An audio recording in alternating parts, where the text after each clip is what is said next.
बीते दिनों गुना में प्रशासनिक अधिकारियों ने दलित दंपति पर लाठी बरसाई थी और उन्हें जहर पीने के लिए मजबूर किया था। इसके बाद से ही पूरे प्रदेश में दलित समाज में रोष व्याप्त है। इसी कड़ी में इंदौर में दलित समाज द्वारा दोषियों के खिलाफ उचित कार्यवाही की मांग की गई है और संभाग कमिश्नर कार्यालय पर ज्ञापन सौंपा गया है। देखिए क्या है पूरा मामला।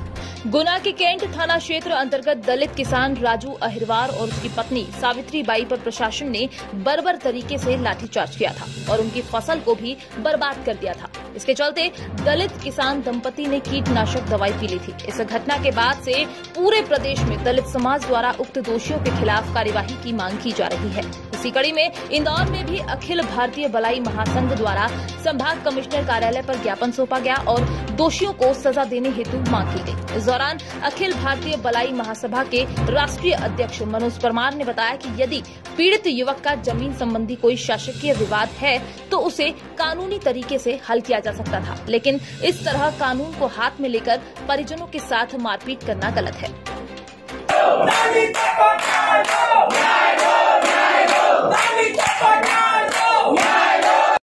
14 जुलाई को गुना के कैंट थाना अंतर्गत हमारे रविदास समाज का परिवार राजकुमार अहिरवार और उनकी पत्नी सावित्री बाई, जो वहाँ पर एक अत्यंत गरीब मजदूर परिवार है और किसान वर्ग से आते हैं, उनके द्वारा फसल बोई गई थी।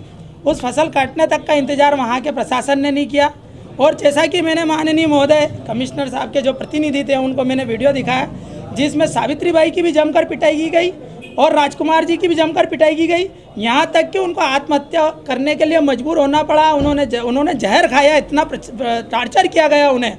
और जब बीच बचाव करने सावित्री बाई आई तो सावित्री बाई के कपड़े फाड़ दिए गए। अर्धनग्न स्थिति में वो स्पष्ट रूप से वीडियो में दिखाई दे रहा है कि अत्याचार हो रहा है, दलितों पे, किसानों पे अत्याचार हो रहा है। ये कैसे हम बर्दाश्त कर सकते हैं? लोकतांत्रिक जीवन जी रहे हैं, हम लोकतंत्र के इस युग में जी रहे हैं, आधुनिक भारत में जी रहे हैं। ये वो दलित परिवार कोई आतंकवादी नहीं है, कोई देशद्रोही नहीं है, केवल उसने अपने जीवन यापन के लिए 2 लाख रुपया कर्जा लिया और फसल बोई थी और फसल काटने के बाद में जमीन सरकार को सुपुर्द हो जाती, किंतु प्रशासन ने उन पर जरा भी रहम नहीं बरसा।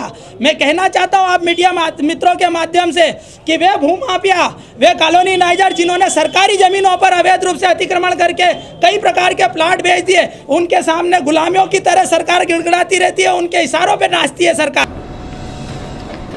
और फिलहाल खबरों में इतना ही और बने रहिए पब्लिक टीवी के साथ। नमस्कार।